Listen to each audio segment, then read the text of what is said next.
Silakan Pak Made. Oke. Baik Pak Putu sebagai panitia ya pengelolaan pelatihan jarak jauh manajemen perpustakaan angkatan yang kedua Pak Putu ya, angkatan kedua ya. Pak. Ya. Angkatan 1 Pak. Angkatan 1 ya. Sorry ya. Ya. Tak kirain angkatan kedua, angkatan 1. Sampai bingung saya ini. Bapak Ibu yang saya hormati, selamat sore. Sore.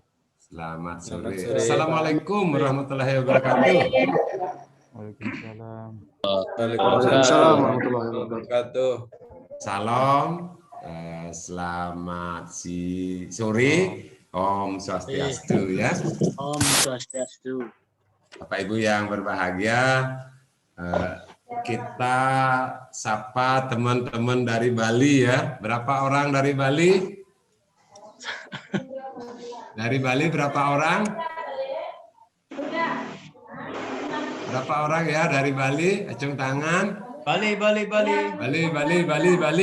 WFH semuanya WFH. WFA Bali WFA. Ya. Oke ya, selamat teman-teman dari Bali ya. Ada Pak Made Putra. Pak Made Putra, dinasnya di mana ini? Sekarang tugas di mana nih? Saya di gini Pak Made di State Wawunisan di Bangli Pak. Di Bangli, SDN 2 Unisan. Oh, SD 2 Bangli. Undisan ya. Oke ya. Makasih sudah bergabung ya Pak Made ya. Makasih. Dengan teman-teman Mohon kita nanti bimbingan Pak Made. Ya, nanti banyak sekali loh teman-teman kita, ada dari Lombok, dari Sumbawa, Bima, Dompu, Alor juga. Tadi ada yang dari Alor, dari Kalabahi. Wah, banyak sekali Pak Made ya. Selamat bergabung ya. Bagaimana kabar teman-temanku NTB? NTB sehat. Alhamdulillah sehat Pak. Ya sehat ya. NTB tidak PPKM ya. Yang Kota Mataram Utara Pak. Yang PPKM sedang PPKM. Mahrudin Lombok Utara ya, Mahrudin ya. Sudah ketemu di pelatihan PTK Pak. Iya, PTK kemarin ya. Terima kasih duriannya, durian durian Jupe itu banyak sekali di sana itu. Durian Jupe di Lombok Utara ya. Teman-teman Lombok Tengah ada, Lombok Tengah, Lombok Timur. Lombok Tengah ini madrasah yang paling banyak di wilayah kerja saya ini. 1000 kurang 1 itu ada madrasah di Lombok Tengah, itu luar biasa. Teman-teman di Lombok itu membangun wadah pendidikan sangat luar biasa ya di seluruh Lombok ya. Bima Dompu ada? Sumbawa, Bima Dompu, Taliwan. Sumbawa Pak, Sumbawa. Ya, Bima, Pak. Oke, Sumbawa. Bima. Oh, Halil ya, Bima ya. Iya Pak. Tugas di Bima. Pak Halil asli Bima apa Labuan Bajo apa? Saya dari Mataram Pak. Oh. Kebetulan tugasnya di Bima. Oh, mau pindah ya? Mau pindah? Pengen sih Pak. Biasanya teman Lombok itu tugas ke timur itu 100% tidak pindah gitu loh. Jangan dulu lah. Iya, sekarang Pak. tugasnya di Bima mana nih? Di Wawo Pak, Kecamatan Wawo, di Minpat ya. Oh, di Wawo. Ya, di atas ya? Iya, di atas gunung Pak. Ya. Baru naik apa mau turun? Naik Pak. Oh, baru naik ya. Was pengantin? Gimana? Was belum jurang pengantin itu Pak. Belum ya. Ya. Pak Made, saya perkenalkan ya. Itu ada ada dua apa itu di Bima? 2 gunung Pak. Gunung 2 di Raba namanya Pak.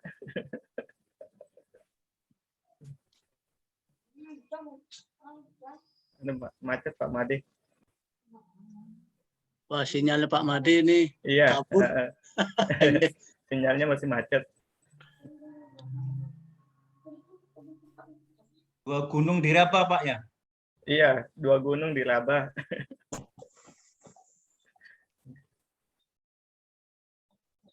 macet Pak Made ini.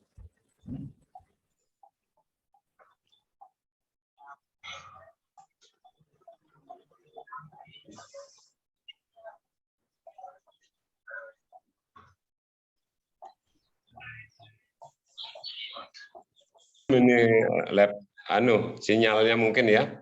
Halo. Halo, halo. Mohon maaf ya, kita keluar tadi. Saya sedikit cerita dulu ya, Pak Made. Di Bima itu ada Bima yang diraba itu. Bima lagi yang merabanya. Ya. Diraba Bima, kayaknya tempatnya di Bima itu ada. Sekali-sekali datang ke Bima, banyak sekali teman-teman kita di Bima itu. Luar biasa ya, Bima Ngumpu itu banyak sekali teman-teman itu ya yang berbaur di sana. NTT mana saja ini? Yang Halo. Lembata ada Pak. Baju. Dari mana teman-teman? Lembata. Lembata. Siapa Lembata? Waduh, bos saya Lembata. Gimana perkembangan Lembata setelah kemarin kena apa namanya itu angin puting beliung ya? Banjir ya, banjir. Ya. Sudah normal Pak. Ya. Kepiting apa lagi di sana itu ikan laut yang luar biasa itu enggak sempat hanyut semua ya. Cumi itu tinggal minggu aja di sana. Cumi lagi banyak Pak. Iya luar biasa. Kalau ke sana pasti pulangnya itu tangannya mulai agak kesemutan itu karena makannya udang, kepiting, ya gitu-gitu aja. Yang masih hidup itu biasanya itu. Masih hidup. Segar. Luar biasa ya, nikmat sekali di sana ya. Oke, yang mana lagi yang lain? Mudah-mudahan pada semua selamat ya, karena kami kemarin rencananya ke sana untuk melaksanakan diklat. Kenapa masih pikir-pikir? Karena kita belum tahu situasi kondisi di sana, teman-teman apakah bisa bertemu. Nah, terus keadaan gedung ya, atau dan lain sebagainya yang ingin kita gunakan itu apa bisa digunakan dan lain sebagainya itu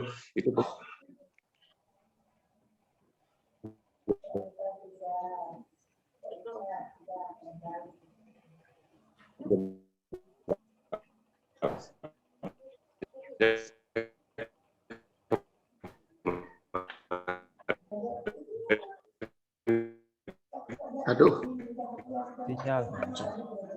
Sinyalnya Pak Made bermasalah. Tidak melaksanakan keluar di sana ya. Apa namanya biasa ya. Yang dari NTT, Babe, kita dari NTT mana Babe? NTT dari mana lagi nih? MTS Kupang ada? MA Kupang ada yang hadir? Flores Timur, Pak. Oh Flores Timur. Flores Timur Bapak di mana Pak? Di Manuai Werang, lokasi banjir. Ada Narap. Di MTS Borong kemarin baru Borong. Borong Manggarai, Pak. Baik, Bapak Ibu sekalian kita sambil berjalan sambil memulai materi ya Bapak Ibu sekalian ya. Baik, Bapak Ibu yang saya hormati, saya sambil membuka laptop yang tadi hang.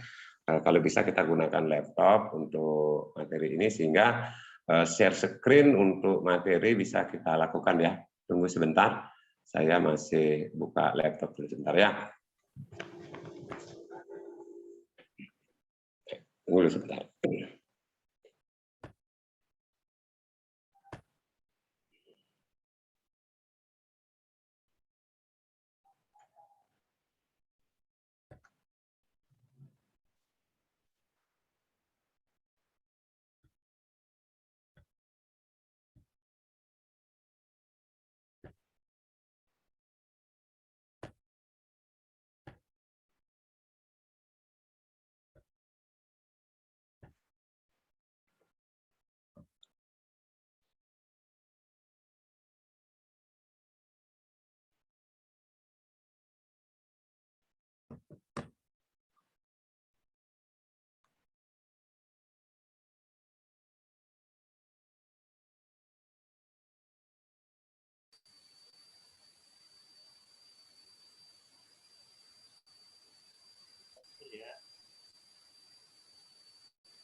ya, biar bisa kita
Jadi suaranya Ya, enggak Pak ada. Made?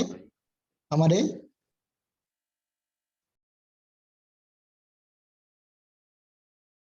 Pak Made?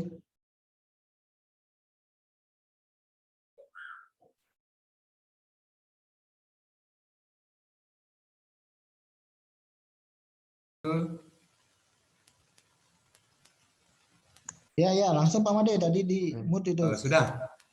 Ya, sudah. Sudah ya. Ya, udah Maaf masuk. ya. Ya, silakan ya.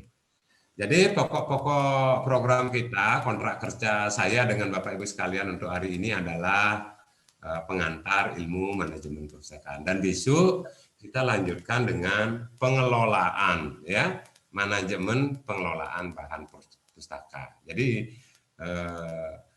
materi yang saya sampaikan adalah masih bersifat umum. Bapak Ibu sekalian yang saya hormati, selanjutnya kita membuka session ini. Kita belajar tentang apa sih dasar hukum perpustakaan. Kita mulai dari dasar hukum.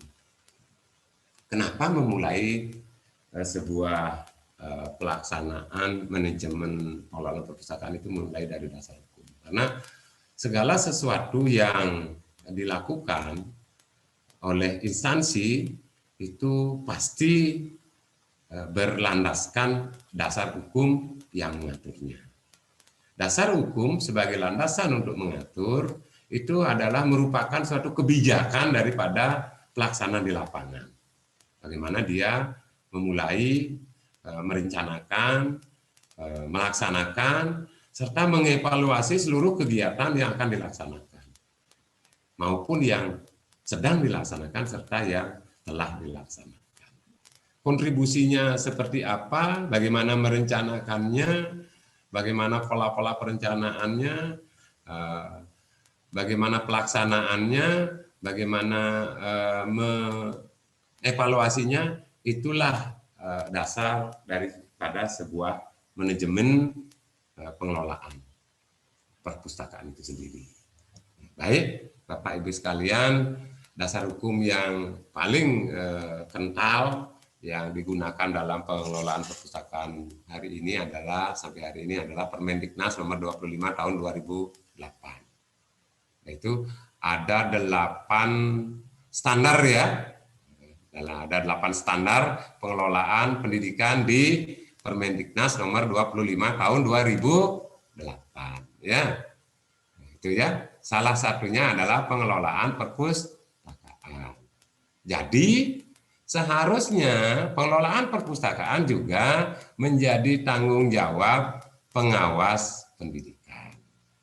Baik itu pengawas sekolah ya, bukan pengawas mata pelajaran ya.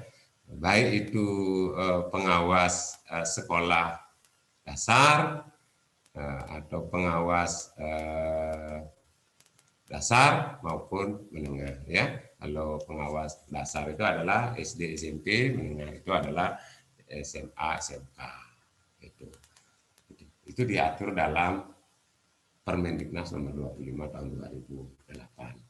Selanjutnya yang menjadi dasar hukum juga adalah undang-undang ya, Undang-Undang nomor 43 tahun 2007. Ya, itu 2007 tentang pengelolaan perpustakaan. Demikian juga PP nomor 24 tahun 2014. Itu juga mengatur tentang bagaimana mengelola perpustakaan dengan standar yang sudah ditetapkan. Jadi mana lebih tinggi kedudukan undang-undang, PP dan permen itu kita tidak usah membahasnya karena jelas undang-undang itu lebih tinggi daripada PP. PP itu lebih tinggi daripada permen. Permen Dikbud, permen Diknas, permen PAN, permen yang lainnya itu jelas mengacu pada PP dan undang-undang. Bapak Ibu yang saya hormati, Permendiknas nomor 25 tahun 2008 itu mengatur tentang kualifikasi perpustakaan, itu jelas. Apa yang dimaksud dengan kualifikasi? Yaitu jenjang pendidikan yang dimiliki oleh seorang pustakawan. Itu jenjang yang dimiliki, yang wajib dimiliki oleh seorang pustakawan. Berikutnya mengatur tentang kompetensi pustakawan. Apa saja kompetensi yang dibutuhkan oleh seseorang yang diberikan kekuasaan atau diberikan tugas dalam mengelola, meminit perpustakaan. Kualifikasi minimal yang dimiliki oleh seorang pustakawan adalah D3 perpustakaan. Jadi sekolahnya adalah ijazahnya adalah minimal D3 pustakawan. Banyak sekali perguruan tinggi sekarang menawarkan ya pendidikan yang berhubungan dengan perpustakaan. Ya, seperti termasuk juga kami di Bali, Undiksa itu juga sekarang mengadakan fakultas tentang pengelolaan perpustakaan ya, di perpustakaan. Jadi di Singaraja ini, di Undiksa ini D3 perpustakaan juga sudah terbentuk dan banyak sudah menghasilkan lulusan untuk pengelolaan perpustakaan. Demikian juga di UT. UT itu juga getol sekali memberikan kesempatan kepada warga negara Indonesia untuk mengikuti pendidikan perpustakaan di UT. Yang pola pendidikannya itu, pola kuliahnya itu adalah blended ya, tatap muka dengan lebih banyak membaca modul ya, modul. Tapi kalau kita mau ikut di UT itu modul-modul UT itu sangat gampang dipelajari dan sangat mudah dipelajari, dicermati, dicamkan itu Bapak Ibu sekalian ya. Jadi itulah sebabnya jangan kita khawatir kalau mengikuti kuliah di UT itu akan tertinggal. Yang penting trik ikut di UT adalah kalau kita disuruh menyetorkan, mengirimkan misalnya bukti pengiriman sesuatu, apa itu soal atau penjawab soal atau apa-apa, pembayaran dan lain sebagainya itu, kalau disuruh mengirimkan misalnya nota yang kuning atau yang merah, ya kirim yang merah. Kalau yang putih dikirim. Nah itu sepanjang pengetahuan saya juga menyebabkan banyak teman-teman yang tertunda pengumumannya karena salah mengirimkan hal-hal yang dibutuhkan dikirim. Kapan waktu pengirimannya sudah jelas. Oleh karena itu banyak orang mengatakan bahwa kalau ikut kuliah di UT itu susah katanya. Bukan susah kalau menurut saya. Bukan susah. Yang penting ikuti alurnya malah lebih gampang dari kuliah tatap muka. Gitu ya. Itu Bapak Ibu sekalian yang saya hormati. Terus kompetensi pustakawan. Kompetensi pustakawan itu wajib memiliki sertifikat itu. Ya, wajib memiliki sertifikat mampu melakukan sesuatu atau meminit sebuah perpustakaan. Contohnya seperti yang dilakukan oleh Balai Diklat Keagamaan Denpasar sebagai UPT ya. UPT sebagai pembina kepegawaian, pembina pegawai ASN di lingkungan Kementerian Agama Provinsi Bali, NTT dan NTT. Nah, untuk pemenuhan kompetensi, Balai Diklat Keagamaan Denpasar melaksanakan PJJ, manajemen perpustakaan. Atau yang rencananya nanti, kemarin itu kita rencanakan adalah diklat reguler manajemen perpustakaan. Diklat reguler manajemen perpustakaan itu biasanya dilaksanakan di kampus.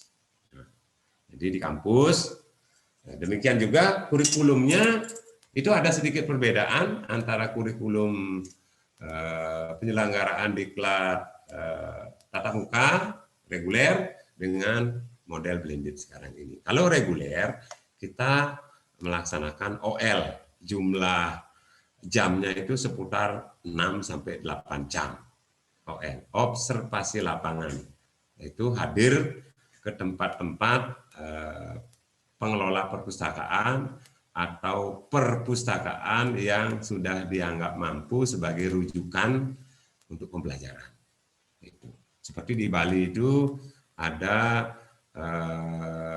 beberapa perpustakaan yang menjadi rujukan kalau kita mau melakukan OL. Pertama itu ada di Singaraja, salah satu sekolah yang menjadi binaan Undiksa, yaitu Lab Undiksa. Kami pernah hadir ke sana untuk OL perpustakaan, teman-teman perpustakaan. Itu sangat luar biasa. Bagaimana pengelolaannya, bagaimana dia mengolah bahan pustaka, bagaimana dia mencatat bahan pustaka, bagaimana dia mengklaster buku dan lain sebagainya, itu sudah sangat bagus sekali. Di samping itu juga SMA 7 kalau tidak salah Denpasar juga sebagai rujukan untuk kita bisa melakukan OL. Jadi kompetensi yang diinginkan atau yang ditetapkan itulah minimal pernah mengikuti diklat atau sarasehan, paling tidak ada sarasehan, atau istilahnya paling tidak pernah ada apa itu yang dilakukan oleh Kanwil biasanya itu yang jamnya paling 20 jam, 30 jam gitu, tidak sampai 40 jam seperti Balai Diklat, itu yang dibutuhkan ya. Yang jelas ada sertifikat yang menunjukkan bahwa kita punya kompetensi ya. Kompetensi yang lain adalah kompetensi yang menunjukkan bahwa kita mampu melakukan kegiatan meminit perpustakaan. Gitu. Bapak Ibu yang saya hormati, di dalam hal ini Permendiknas nomor 25 tahun 2008 itu tentang tenaga perpustakaan sekolah di madrasah. Jadi standar tenaga perpustakaan itu minimal, standar pengelolaan perpustakaan di madrasah itu minimal ada kepala sekolah. Ya. Selanjutnya di bawahnya ada kepala perpustakaan.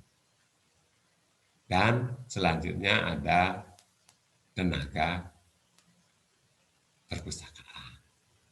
Gitu.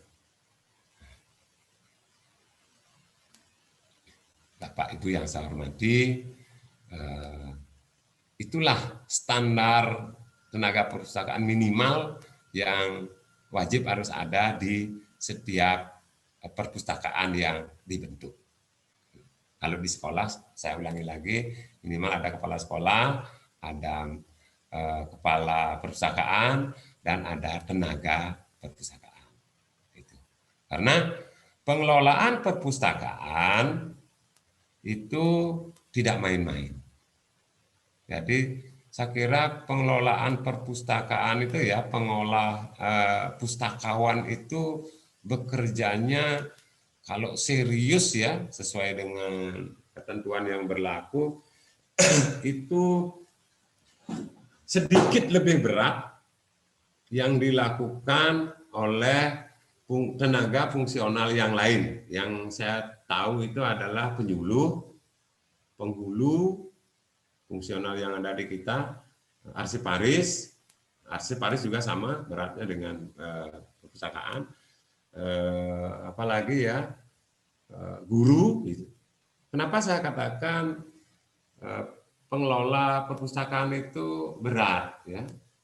Karena mengelola sebuah perpustakaan, memanage sebuah perpustakaan itu tidak hanya mampu membeli buku, menyediakan buku sebagai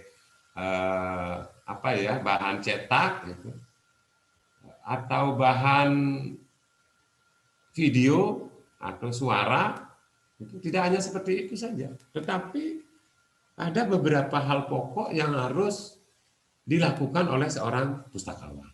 Misalnya dari pengadaan. Mengadakan bahan pustaka itu dimulai dari merencanakan. Dalam melakukan perencanaan itu minimal kita bersinergi dengan, kalau di madrasah ya, bersinergi dengan guru-guru sebagai pengguna jasa perpustakaan. Atau dengan murid yang juga sebagai pengguna jasa perpustakaan. Itu Bapak Ibu sekalian. Oleh karena itu di peraturan perundang-undangan sudah dijelaskan juga pengelolaan perpustakaan di masing-masing instansi, terutama di madrasah atau sekolah, itu boleh menganggarkan pengelolaan perpustakaan itu 5% dari dana yang ada. Misalnya kalau di sekolah Bapak Ibu sekalian, di madrasah Bapak Ibu sekalian, di tingkat SD, SMP, SMA, atau MI, MPSMA, itu dana BOS itu bervariasi. Ada yang banyak sekali, ada yang sedikit sekali. Itu tergantung dari jumlah siswa. Kan begitu Bapak Ibu sekalian? Halo? Halo? Begitu, Bapak Ibu? Halo, halo. Ya, saya takutnya nanti kedengaran nanti. Saya berceloteh sendiri kan. Di mute Pak, disunyikan suara. Ya. Jadi dana BOS itu yang bisa digunakan oleh pustakawan, oleh kepala sekolah yang dalam pengelolaan perpustakaan itu bisa diambil 5%. 5%. Jadi itu lumayan besar itu. Nah, besar kecilnya 5% itu adalah tergantung dari jumlah siswa yang ada di madrasah itu sendiri. Karena di SD, MI itu beda pemberian dana BOS-nya per orang, per kepala itu berbeda dengan SMP, MTS, SMA dan atau MA. Kan gitu Bapak Ibu sekalian ya. Jadi semakin banyak siswa itu dana BOS terkucur akan semakin banyak. Berarti persentasenya juga semakin banyak. Kebutuhannya juga semakin banyak. Itulah sebabnya mungkin pemerintah mengelola dana ini untuk pengadaan perpustakaan, pemeliharaan perpustakaan itu adalah persentase. Yang jelas pembangunan gedung, penggajian pustakawan itu bukan tanggung jawab daripada dana yang 5% itu. Dana-dana yang digunakan untuk penggajian pustakawan,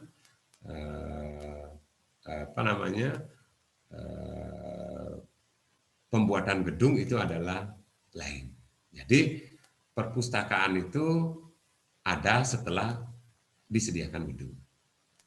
Jadi itu tidak berarti 5% diambil untuk membangun gedung dulu, tidak begitu. Jadi di salah satu sekolah atau instansi manapun yang ingin membuat perpustakaan, khususnya kita berbicara di sekolah aja ya, itu ada ruangan-ruangan yang digunakan khusus untuk perpustakaan. Atau di usulan pembangunan gedung baru untuk membuat perpustakaan. Itu beda sumber dana ya Bapak Ibu sekalian ya. Baik, Bapak Ibu sekalian yang saya hormati, di pasal 2, penyelenggara sekolah atau madrasah wajib menerapkan standar tenaga perpustakaan sekolah atau madrasah sebagaimana diatur dalam peraturan Menteri ini. Selamat-lamatnya 5 tahun setelah peraturan Menteri ini ditetapkan. Itu. Jadi ada kewajiban dari pengelola perpustakaan itu melakukan melaksanakan aturan pemerintah untuk melaksanakan kegiatan pengelolaan perpustakaan. Gitu. Jadi paham kira-kira Bapak Ibu sekalian apa yang dimaksudkan dengan bagaimana kompetensi seorang pustakawan itu paham kira-kira? Paham. Paham. Aturan-aturannya juga sudah jelas Bapak Ibu sekalian ya, tinggal Bapak Ibu sekalian nanti pengelola perpustakaan itu lebih sigap lagi brosur tentang peraturan-peraturan terbaru. Bapak Ibu sekalian yang saya hormati, tidak kalah pentingnya juga pemerintah sudah mengatur bahwa pustakawan itu tidak lagi jabatannya adalah JFU. Padahal sekarang sudah diatur jabatan pustakawan itu adalah JFT. Kalau dulu pustakawan itu hanya di JFU. Widya Iswara pada perpustakaan itu saja yang diatur dengan JFT. Nah, kalau sekarang seorang pustakawan itu sudah diatur dalam peraturan terbaru itu adalah sebagai jabatan teknis ya, JFT ya, sama dengan guru. Jadi nanti bisa naik pangkat melalui angka kredit. Masa kerjanya sekian tahun dan lain sebagainya. Itu sudah diatur. Dan pustakawan dibawa ke JFT itu kalau menurut saya itu sangat bagus sekali dan memang seperti itu. Kenapa? Karena uraian tugasnya itu hampir sama dan pasti sama dengan apa yang dilakukan oleh JFT yang lainnya. Contoh, bagaimana seorang pustakawan bisa mengklaster buku? Itu mencari detailnya, membaca sendiri isi bukunya, melihat sendiri kalau dia buku agama ditaruh di mana, itu menentukan sendiri dan lain sebagainya. Itu tugas yang luar biasa yang tidak bisa dilakukan oleh orang lain selain yang punya kompetensi perpustakaan. Yang mereka yang tidak melalui dasar-dasar kuliah di perpustakaan, tidak pernah ikut di Sarasehat, di pelatihan tentang perpustakaan itu saya kira sangat susah sekali masuk ke perpustakaan. Pekerjaan pustakawan itu sangat luas Bapak Ibu sekalian ya. Nanti kita pelajari ke depan bagaimana mengklaster buku. Misal contoh, kalau Al-Quran, kalau di klaster dia itu di kode berapa? Kalau Al-Quran 900 berapa? Kan baru 900-nya kan agama saja kan? berapa? Yang pustakawan bisa tuh. Ternyata susah juga ya. Nah, inilah susahnya, sama dengan guru, malah lebih susah ini pustakawan ini. Makanya saya sangat salut sekali ya Bapak Ibu sekalian ya, yang ditunjuk sebagai pustakawan ini, padahal ini kebanyakan katanya guru-guru ya dari laporannya ya. Ya betul. Iya Pak. Semuanya guru Pak. Semuanya guru ya. Iya Pak. Memang guru ini memang luar biasa ya. Dari dulu sampai sekarang kok guru ini luar biasa ya. Suruh ngapain aja mau gitu. Pertama diberikan tugas-tugas itu pasti mau aja. Gimana lagi, Pak? Itu ya, luar biasa memang rekan-rekan kita. Saya tidak membayangkan ya, saya tidak bisa bayangkan setelah saya masuk menjadi pustakawan, kalau begini beratnya menjadi pustakawan, kalau lagi dibebani sebagai guru itu, kalau saya tidak habis pikir. Tapi yang saya dapat rasakan sekarang ini adalah bagaimana teman-teman guru itu meskipun diberikan tugas tambahan sebagai pustakawan itu bisa melaksanakannya dan mampu membagi waktunya gitu. Mampu membagi waktunya. Harus, Pak. Tadi di angkatan 2 teman-teman itu sudah luar biasa dalam pengelolaan perpustakaan. Maka dari itu tadi karena materinya berbeda ya, materi ini sudah kita sampaikan kemarin hari Sabtu karena saya sebagai pengganti Ibu Kanwil tidak bisa melaksanakan tugas, jadi saya diberikan kesempatan untuk menyampaikan materi manajemen perpustakaan ini di awal, itu ya di angkatan 2. Jadi tadi sudah materi berbeda. Di sana saya dapatkan bagaimana beratnya menjadi pustakawan, memang berat sekali. Jadi salah satu pertanyaan. Coba cari detailnya. Kalau Al-Quran masuk di klaster penomoran buku berapa? 900. Oke, 900. 900 itu Al-Quran itu termasuk buku apa? Halo? Ya. Termasuk buku apa dia? Ternyata setelah dicari-cari tadi, ternyata di kelompok 900 titik 122. Coba bayangkan itu. Jadi klasifikasi buku, bukan buku ya, buku ya. Kalau kitab suci itu buku ya. Ya bentuknya buku ya, karena cetakan ya. Jadi dia itu mendapat nomor 122.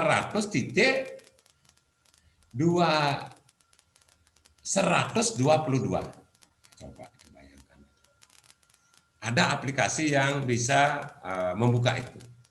Nanti kita pelajari Bapak Ibu sekalian ya.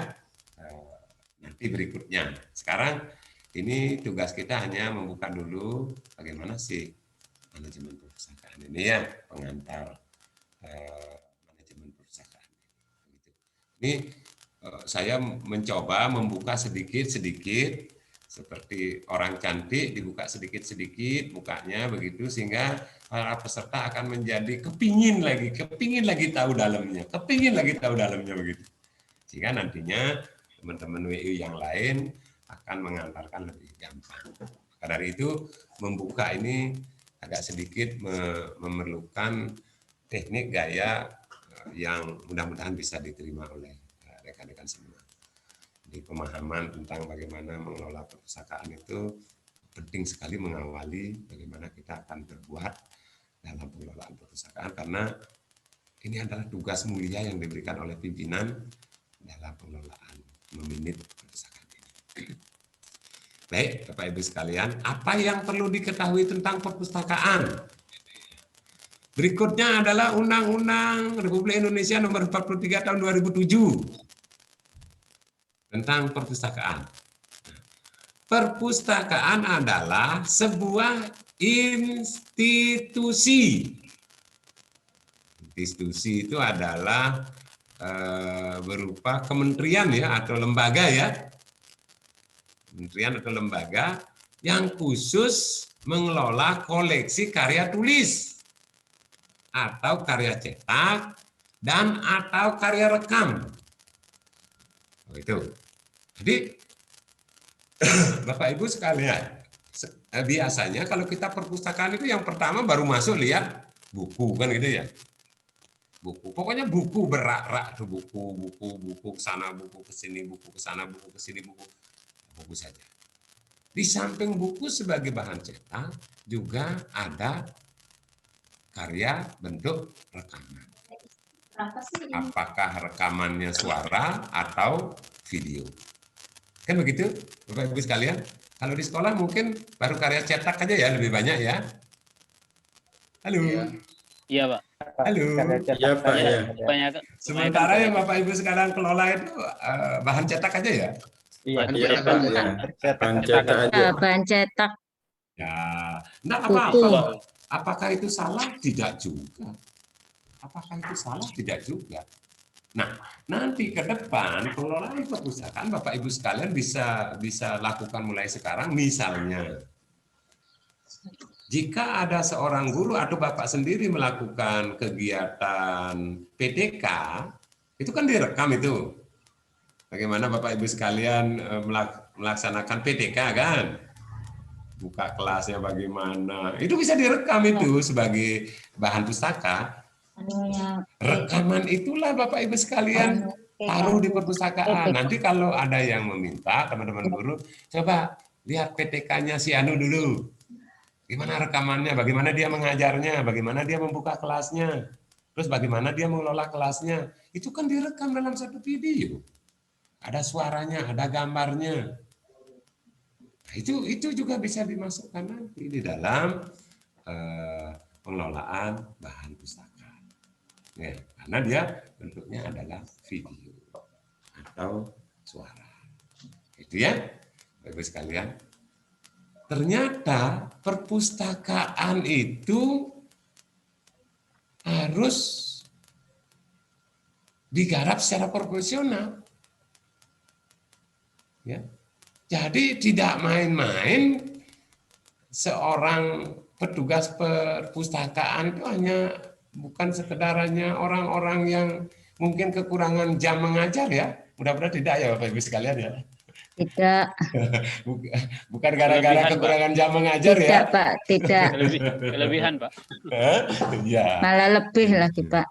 Ya, itulah Ada juga. yang kemarin beberapa tahun lalu sebelum pustakawan ini diberikan reward yang luar biasa dari dari pejabat JFT, sekarang sudah dialihkan ke pejabat fungsional teknis ya, JFT itu sudah berbeda.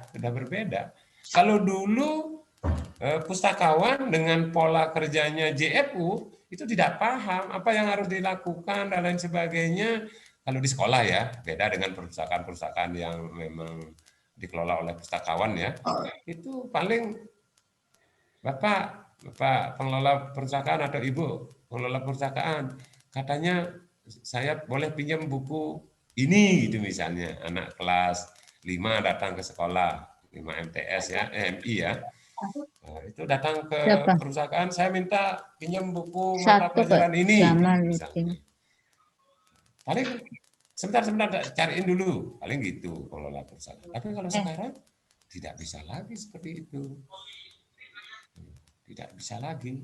Jadi Bapak Ibu sekalian nanti akan selalu duduk manis sampai di kantor kalau sudah menjadi pustakawan itu datang masuk kantor, duduk begitu, buka buku, jangan dibilang pustakawan kalau buka buku itu tidak bekerja. Karena dalam membuka buku itu minimal dia melihat pendahuluannya, apa isi buku ini. Buku agama yang 900-an tadi itu. Apa isinya ini? Tentang apa nih? Agama menyangkut tentang apa nih? Tentang filsafat? Filsafatnya filsafat mana? Filsafat barat, filsafat timur? Itu beda-beda klasifikasinya. Itu luar biasa. Cap, Bapak Ibu sekalian, ngecap saja itu berbeda. Jadi isi capnya itu apa? Nah besok kita pelajari itu lebih detail lagi Bapak Ibu sekalian ya. Jadi ternyata pengelolaan karya tulis ini, baik cetak maupun rekam ini adalah dikelola secara profesional dengan sistem yang baku. Untuk apa? Perpustakaan itu dikelola dengan baik, yaitu untuk kebutuhan pendidikan.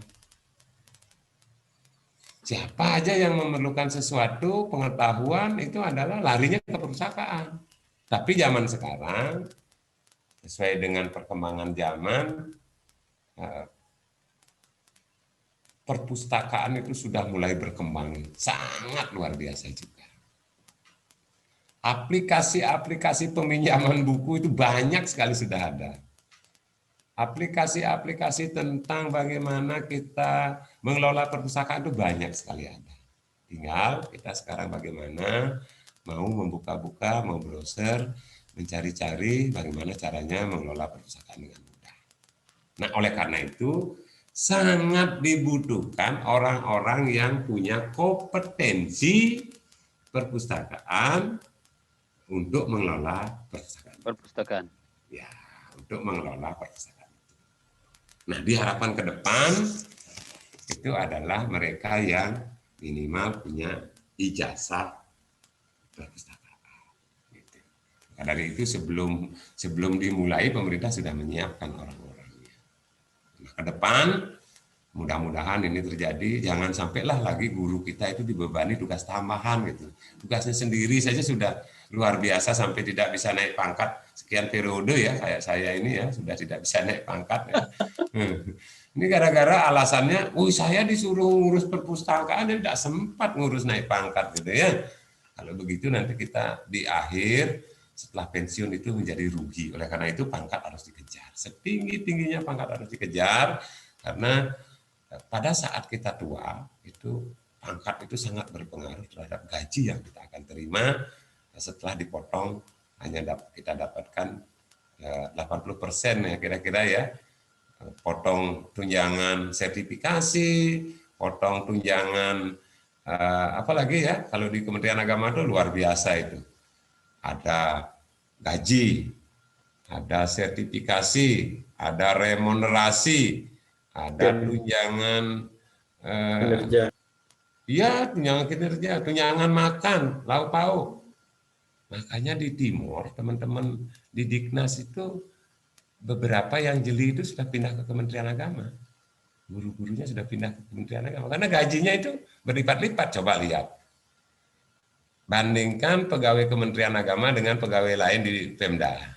Kalau Pemda kalau lagi tidak bisa pungut pajak lebih itu kiri pegawainya. Tapi kalau di Kementerian Agama orang dapat pungut pajak, tidak pokoknya kalau kami di Balai Diklat itu tanggal 15 sudah masuk dana sertifikat sama dana remunerasi.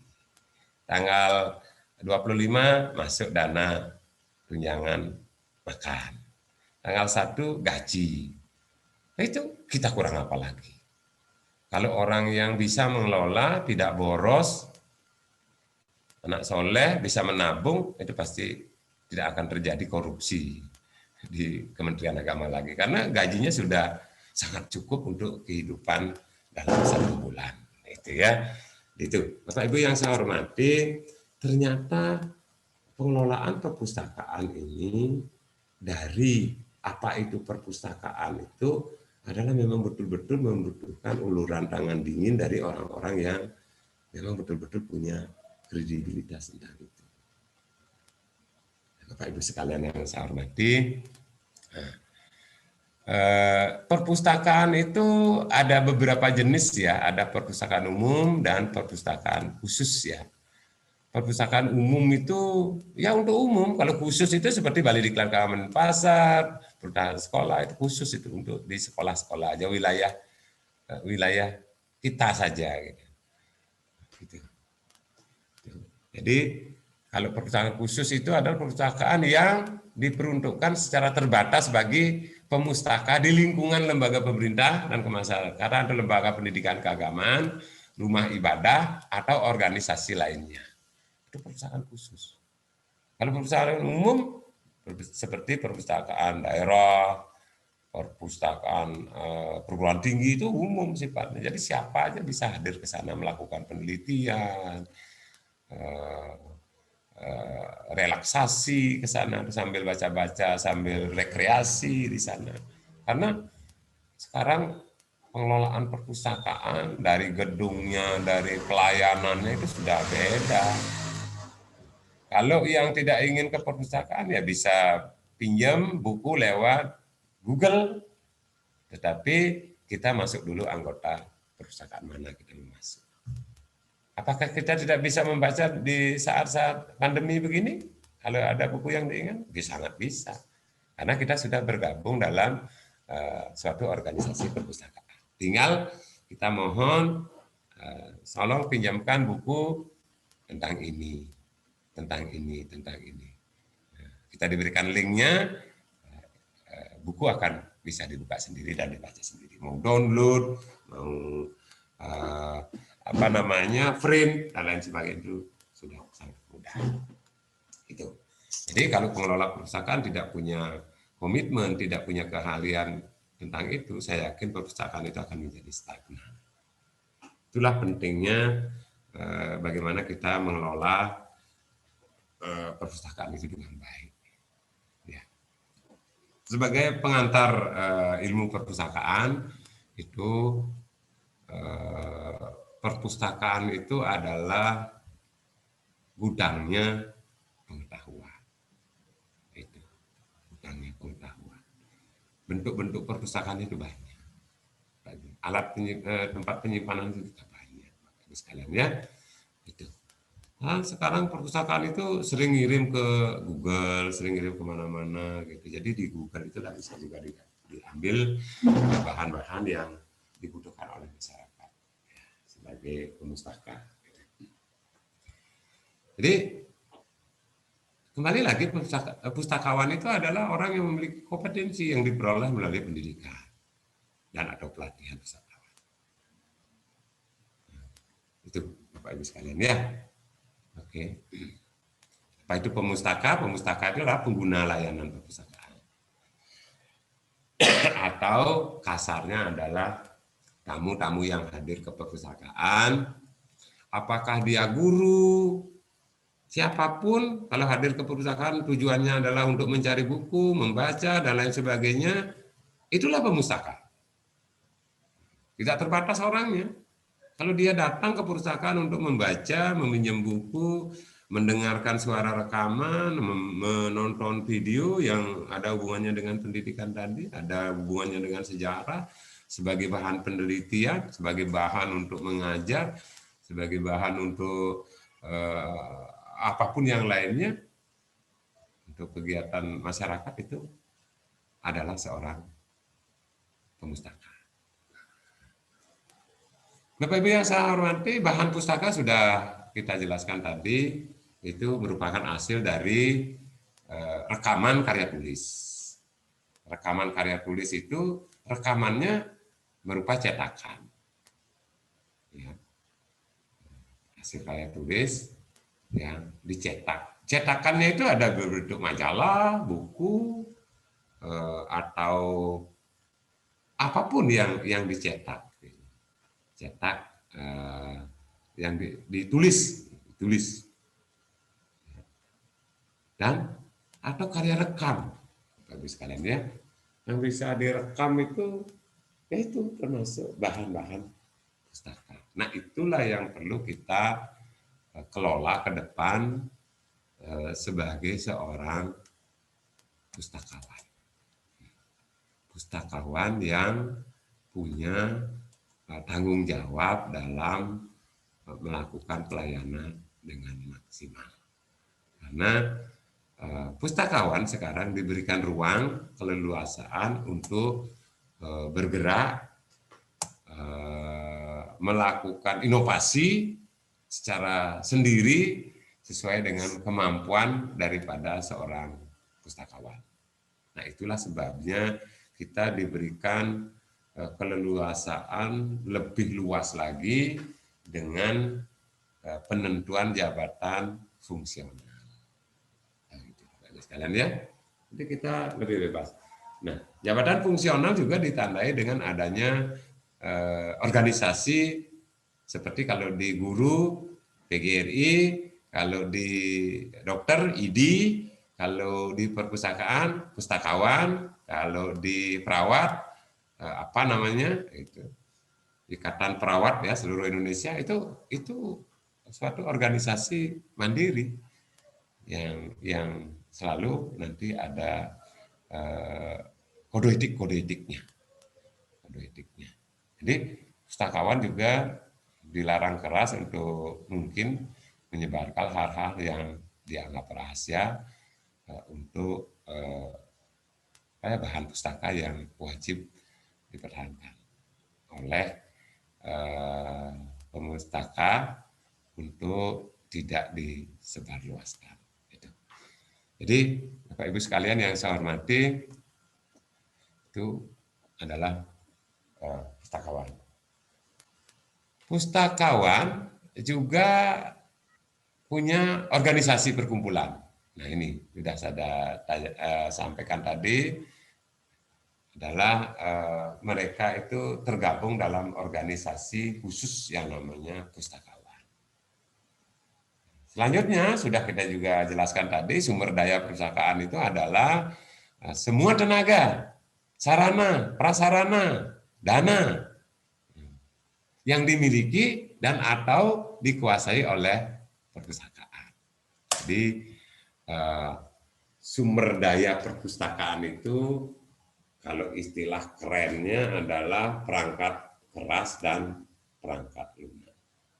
Perangkat kerasnya adalah manusianya sendiri, pengelolanya, organisasinya. Perangkat kerasnya lunaknya adalah bahan-bahan pustaka itu sendiri, bahan-bahan pustaka itu sendiri. Ya. Kita lanjutkan dulu ya, peraturan pemerintah Republik Indonesia nomor 24 tahun 2014 tentang apa? Tentang penegasan ya pelaksanaan Undang-Undang nomor 43 tadi di depan tentang perpustakaan. Itu. Jadi itu yang dijelaskan di sana. Nah, dasar hukum perpustakaan madrasah itu adalah Perkap Perpustakaan nomor 10 tahun 2017, Perkap Perpustakaan nomor 11 tahun 2017 adalah khusus untuk MTS, dan untuk MA peraturan yang mengatur tentang perpustakaannya adalah Perkap Perpusnas nomor 12 tahun 2017. Jadi itu pokok-pokok penting yang kita pelajari dalam materi hari ini, pengelolaan perpustakaan, yang tentunya materi ini adalah materi pembuka jalan untuk materi-materi selanjutnya. Bapak Ibu yang saya hormati, jika ada pertanyaan kami persilahkan, karena ini adalah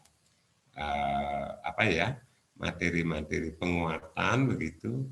Kita tidak harus membuka seluruhnya materi ini, dan Bapak Ibu sekalian diberikan kesempatan untuk belajar mandiri. Itulah perbedaan antara tatap muka dengan blended, Bapak Ibu sekalian ya. Lebih banyak peserta yang betul-betul membutuhkan untuk meningkatkan kompetensinya. Kami sebagai pengampu hanya bisa mendorong, membantu jika ada masalah-masalah yang perlu diselesaikan secara bersama-sama. Baik Bapak Ibu sekalian yang saya hormati, ada yang perlu ditanyakan dari awal ini? Besok kita Pak, izin masuk. bertanya. Ya, silakan. Ibu siapa Ibu? Hana Pak, Hana Rosila. Hana Rosila, sebentar dulu Bu Hana. Mana ini Hana ini? Nah, Hana, wah ini sarjana ilmu pendidikan ya? SIP sarjana perpustakaan ya? Pak. Perpustakaan. Iya. Sarjana perpustakaan asli ini, sarjana perpustakaan ini. Mohon, iya basicnya memang pustakawan Pak. Ya. Ini mohon bertanya Pak, ini kan karena saya pustakawan juga baru Pak ya, saya jadi pustakawan ahli baru tahun 2019 kemarin. Ya. Nah ini saya masih bingung Pak, apakah butir kegiatan untuk angka kredit bagi pustakawan di bawah naungan Kemenak itu sama dengan yang diatur sama peraturan dari Perpusnas. Terus itu yang pertama Pak. Yang kedua penilaiannya itu untuk angka kredit itu apa Kemenak? Sama yang satu lagi Pak, ini kemarin saya pernah mengajukan Satu-satu untuk dulu ya, pembuatan. satu-satu dulu ya, satu Oh, iya, satu iya. dulu. Yang pertama dulu tadi pertanyaannya biar enggak lupa ya, biar teman-teman Butir, semuanya paham ya. Karena Iya. Ibu memang pustakawan murni ya. Iya, betul Pak. Ditempatkan sekarang di mana? Diangkatnya? Saya di MAN 1 Pak, Man 1 MAN 1 Jembrana. Jembrana. Man 1 Iya. Jembrana memang formasinya adalah pustakawan. Pustakawan. Ya, oh, diangkat tahun Tahun 2019 Pak. berarti ketemu kita dong dulu. Ketemu Pak, Latsar, toh? ketemu sama Bapak Latsar. Iya. Bapak Ibu yang saya hormati, sekarang Man Jembrana saja sudah punya pustakawan, Bapak Ibu sekalian. Bagaimana di sana? Buka formasi supaya ada pustakawan di masing-masing madrasah atau sekolah. Ini luar biasa ini. Pimpinan di Man Jembrana itu memang luar biasa. Nah, pertanyaannya tadi, bagaimana kita, apakah sama aturan kenaikan pangkatnya? Kan begitu ya Bu Ana ya? Iya, butir kegiatannya Pak. Nah, butir Kegiatan kegiatannya untuk karena angkat itu kreditnya. perkalan itu sama Bu. Di mana saja sama. Ya, sama Pak Ibu sekalian. Cuman tim penilainya yang berbeda, rujukannya sama. Halo Bu Ana. Iya, Pak. Ya, nanti saya berikan Ibu nomor HP-nya Bu Hariah, ya. Dia yang pengelola perpustakaan. Seperti yang di awal yang kita katakan tadi, Badan Litbang ya Ibu ya, sebagai pembina perpustakaan, bina kepegawaian di Bali di Kementerian Agama, itu salah satunya ada mengatur tentang perpustakaan. Sekarang berada sejajar dengan umum di Badan Litbang. Nah, kemarin beliau mengadakan sosialisasi, memohon petunjuk, saran dari balai, bagaimana kalau kita ingin berdiri sendiri, khusus perpustakaan itu nanti ada dirjennya sendiri, ada pengelolanya sendiri gitu. Itu sangat luar biasa. Karena apa? Dasar usulannya adalah sekarang sudah diangkat beberapa pustakawan murni ya. Sudah banyak itu perguruan tinggi juga banyak pustakawan ya sekarang ya.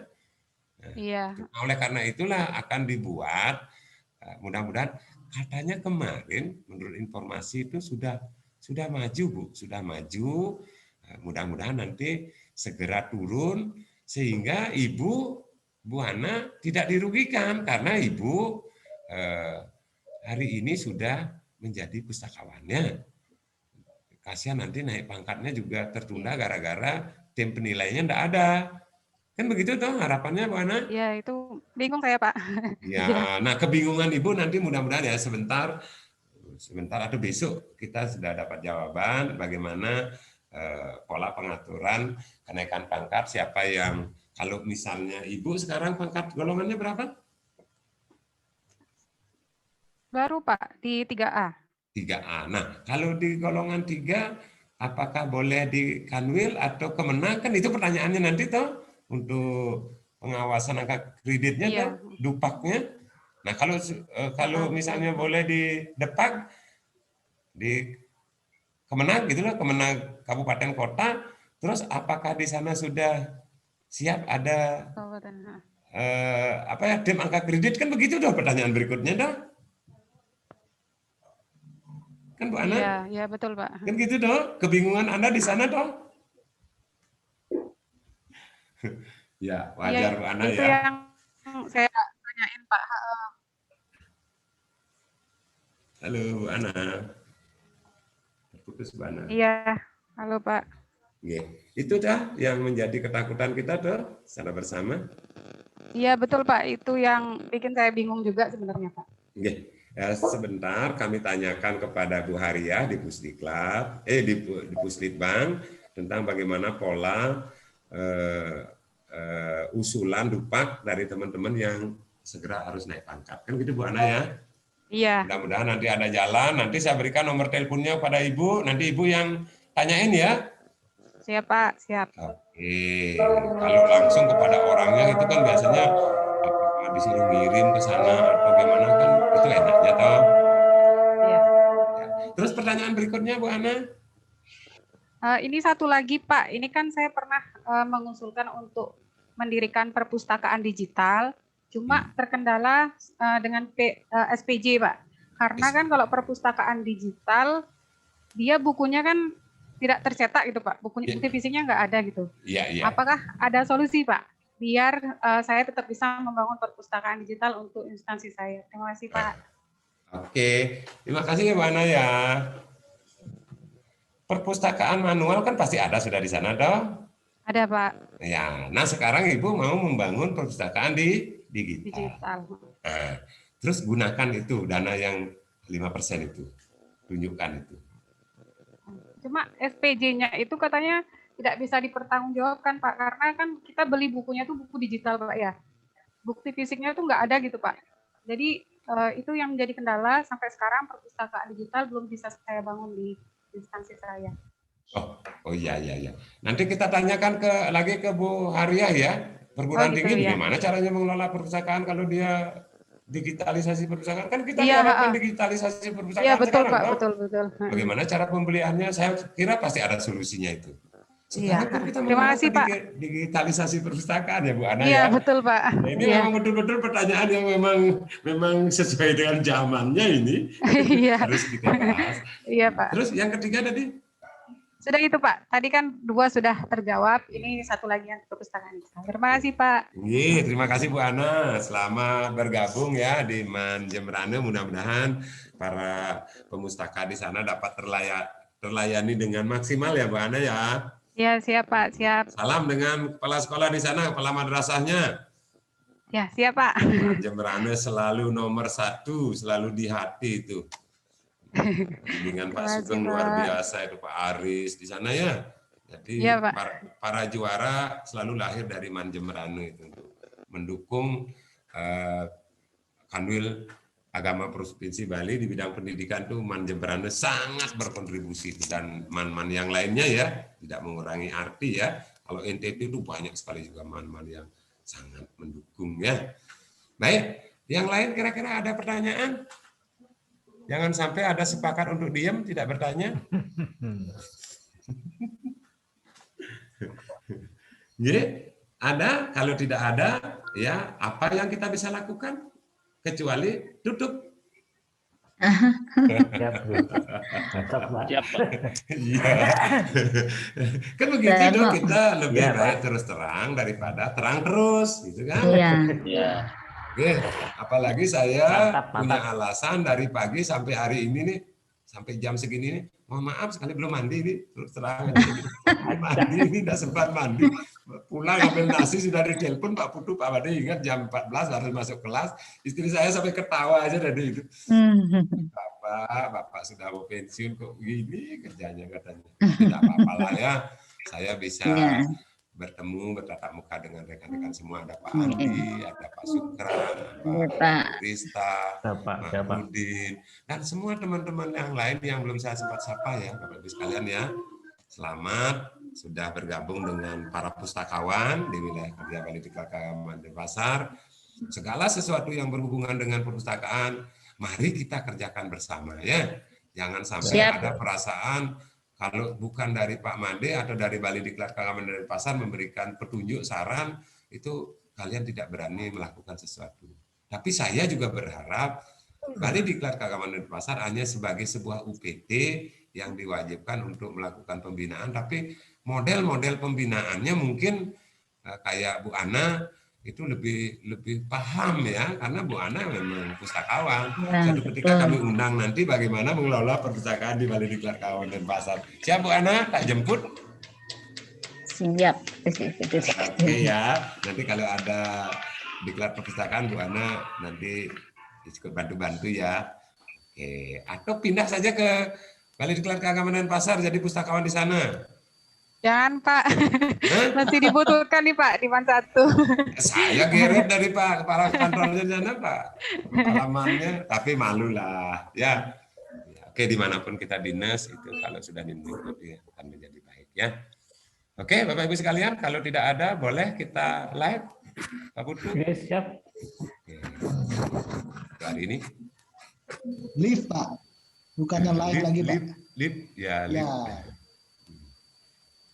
Udah ini Pak. Berarti Sampun, tidak ada sampun, Pak pertanyaan Putu. Bapak Ibu. Nggak ada. Masuk. Nanti besok lanjut jam berapa Pak Made untuk biar teman-teman tahu. Untuk besok sekalian di sini diberitahu jadwal untuk besok. Kan masih Pak Made ini. Ya. Nah, Apa untuk sudah ada jadwal jadwal besok, saya ini kan kita ya punya kegiatan kita ya Bapak Ibu ya. Bukan berarti saya menduakan Bapak Ibu sekalian, karena besok kita juga ada Zoom untuk teman-teman di Kumham ya, Latsar Kumham kerjasama dengan Balai Diklat Keagamaan dan Pasar. Mereka itu adalah calon pegawai baru. Boleh saya geser ya pertemuan kita besok itu setelah jam 11 ya, jam 11 kita mulai ya Bapak Ibu sekalian ya. 11 ya, Pak. Siap, Pak. Siap. Ya, jam 11 ya kita mulai ya. Jam 11 sampai nanti Siap. istirahat siang. Baik Pak Putu, kita sepakati ya. Besok setelah selesai Pak De melaksanakan kegiatan untuk teman-teman Kumham, kita langsung saja masuk ya Zoom untuk materi berikutnya di kegiatan PJJ ini nggih. Pak Putu nggih. Siap. Siap. Sekali lagi Bapak dan Ibu, ancar-ancarnya jam 11 sudah. Ya, jam 11. Ya. Siap. Baik. Sebelum kita akhiri, sekali lagi saya ingatkan itu untuk data nomor HP Bapak dan Ibu yang ada di Telegram, itu mohon dicermati yang belum ya. Kalau yang sudah, Ya, berarti sudah. nanti jam, Sudah pas. jam 6 nanti kita sudah kirimkan ke bendahara untuk diproses begitu. Bagaimana Bapak Ibu? Sudah pas. Ya. Pas. Ya, Pak Budi. Mohon dilengkapi ya. Iya. Siap. Akhiri materi ini, semoga dapat bermanfaat bagi Bapak dan Ibu. Ya, Terima kasih Pak Made. Terima kasih semuanya sudah bisa bergabung. Saya lihat Bapak Ibu